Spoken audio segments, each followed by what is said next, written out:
hindi sinesecure si Zaldico, sino po yung sinesecure ng iba? Marami po eh. Yun po yung inaalam namin. Pero kumpirmado po yung isa, may 8 naka-assign sa kanya.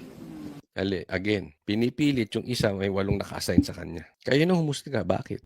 Sir, so clarify, confirm na pupunta yung naka-assign na yun, yung personality na yun. Na-interview na po namin itong Biyernes, nag-voluntary, upon receiving the subpoena nung Thursday, nag-voluntary na po na pumunta. Kasi sinabi, yun po yung tama. Kung meron kang subpoena at hindi ka naman natatakot, wala kang tinatago sa batas, mas maigi po na pumunta ka ng kusa. Yun. So, pinatawag, etong sinasabi nila, nagpunta na daw. So, yun daw ang dapat. Kung wala ka namang itinatago, dapat nagpunta. Di ba? Hindi nga ganun, sir. Kasi, hindi na namin alam kung ano pinag-usapan ninyo. Hindi naman sa pinagbibintangan namin kayo na nambubutas kayo o kampi kayo sa mga magnanakaw. Pero, iba pa rin yung nakikita. Nagpunta, sino nakarinig? Tanong mo nga dyan sa media kung may nakarinig. Ganyan-ganyan yung nangyari sa ICI, di ba? Ano yung nangyari sa ICI? Inimbestigahan si Tambaluslos, executive session. Sila lang nakadinig. Inimbestigahan si Sandro, executive session. Sila lang din nakarinig. Sabi ipatawag sa Blue Ribbon, sa Senado, nang marinig ng buong taong bayan. Pambihira kayo. Diyan dapat imbestigahan, ayaw nyo. Dito, na kayo-kayo lang na hindi nyo dapat imbestigahan dahil ombudsman nga sila nagreklamo, nagagawa ng paraan. Yan nga po yung sinasabi natin. Although karapatan nyo yan, pero ang punto natin, pag gusto,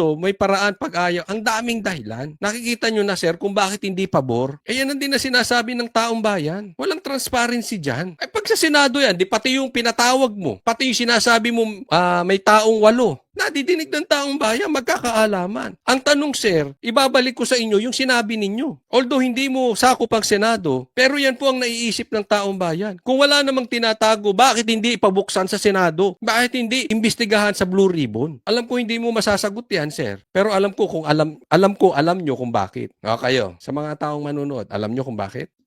Kasi we have the professional agents to investigate them.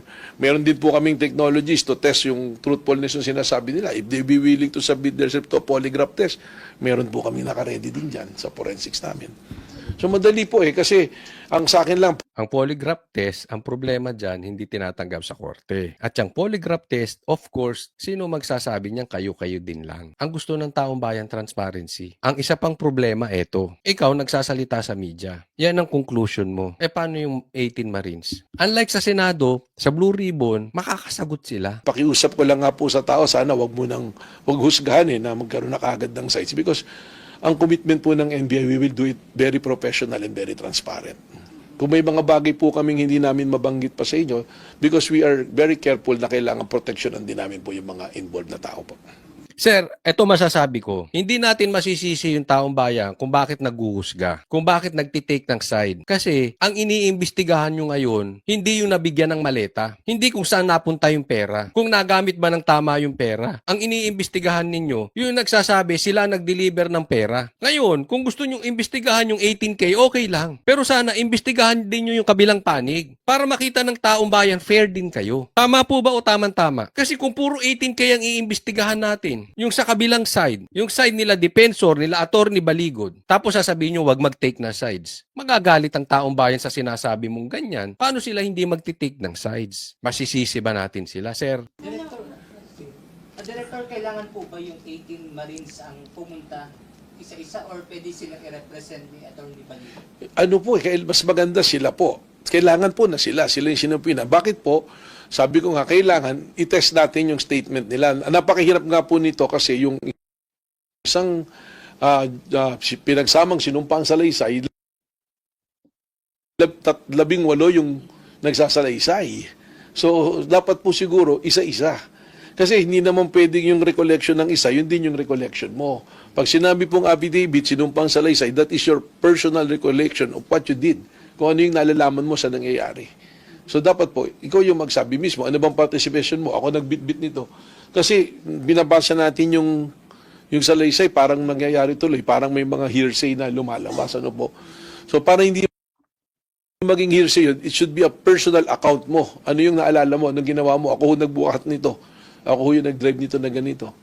Okay, itong issue nila dito. Ang gusto nila, yung 18 Marines, imbestigahan isa-isa. at mag-submit ng isa-isang affidavit. Una, tanong ko sa inyo, sir, ako'y hindi naman abogado. Kaya nga ako nagtatanong, baka mayroong mga manonood sa atin na abogado. Lagay nyo sa comment section kung tama ba itong sinasabi ni sir. Kasi parang, ngayon lang ba nangyari na sa isang kaso, kung sama-sama naman sila, na isang affidavit lang ang ipapasa? Kailangan ba isa-isa? Is this the first time na mangyayari yan? Yung sinasabi ba ni Sir naaayon sa batas? Yun ang issue doon. Pangalawa, medyo kasi mahirap yan kasi alam naman natin ang nangyayari ngayon. So mag-iisa-isa sila. Tapos, yung iba dyan, gagapangin. Tapos, isa-isa na affidavit. So, kunwari si Marine A, halimbawa lang, wag naman sana, napatay. Tapos kung ano-anong sasabihin patungkol sa kanya. Tapos babaligtarin yung affidavit. Or malagyan. Di ba? Kasi isa-isa na nga lang. Ang tanong, realistic ba yung sinasabi ko? Oo. Bakit realistic? Sinabi mismo ni Defensor, kausap namin. Ginagapang na nga sila. May threat sa kanila. Pangalawa, nag-aalok na. Name your price. Yun na po ang alok. So maganda sama-sama. Sa akin lang baka bubutasan eh. Hindi naman sa pagbibintang, pero normal naman siguro yung ganitong klaseng opinion. Lalo na sa nangyayari ngayon. Dahil ang dami ng ebidensya ang lumalabas na mastermind yung magpinsan. Pero sinong nakukulong yung mga inosente? Sinong iniimbestigahan yung mga inosente?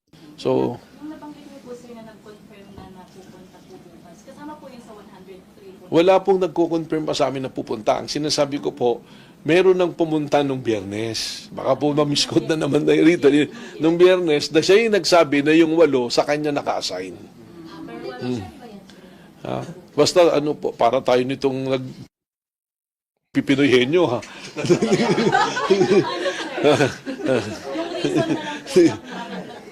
Yung reason po niya, because with subpoena yung person po, inupina po namin siya because based on our initial investigations, lumalabas po yung pangalan niya.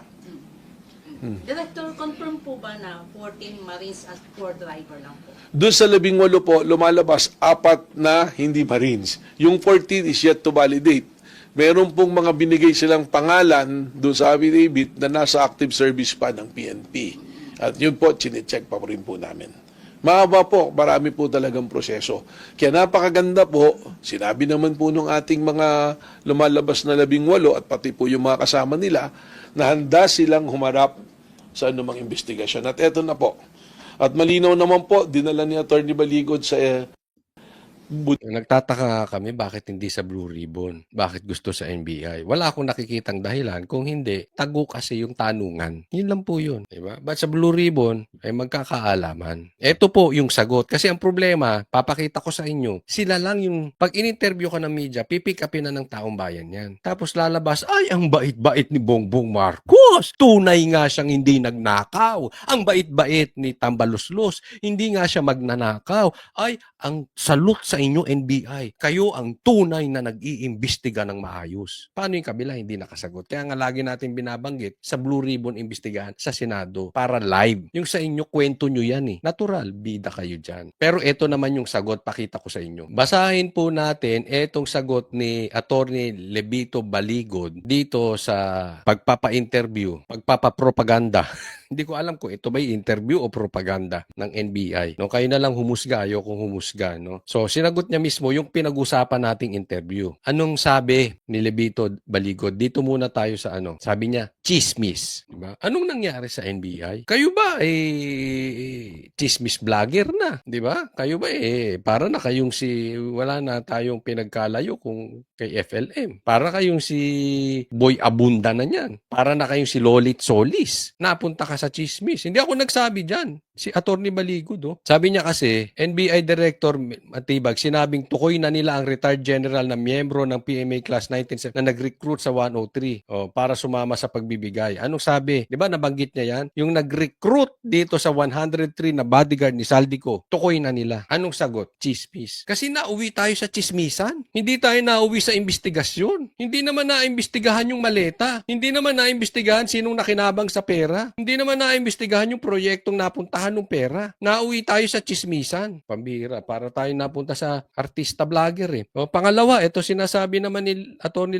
Baligod. Sinagot niya rin yung sinabi. Ano sagot ni Atty. Baligod? Mas marangal ang 18K kasa sa iyo. Ako I don't know if you will agree with me, pero agree ako, mas marangal yung 18K. Bakit? Matapang nilang hinarap ang katotohanan ng buhay. Hindi sila pumanig sa posisyon, sa pera, or sa magnanakaw. Huwag mong siraan sila base sa palpak mong intel. Basahin mo muna ang affidavit. Isa sa kanila, 9 years na kay Saldico. Meron din 7 years, may 5 years, at may 3 years. Yan po yung sinasabi natin. Nasa affidavit naman. Bakit sir ayaw ninyong basahin? Kaya nga nabanggit natin, kasi binanggit din sa amin ni Attorney Baligod yan. Parang hindi nagbabasa kasi. Tapos papa-interview. So, papalabasing masama. That is unfair. So, kaya sangayon ako, mas marangal ang 18 kaysa sa'yo. Bureau of Investigation, tapos palpak ang intel mo. Nakakahiya. Nasisira po ang NBI.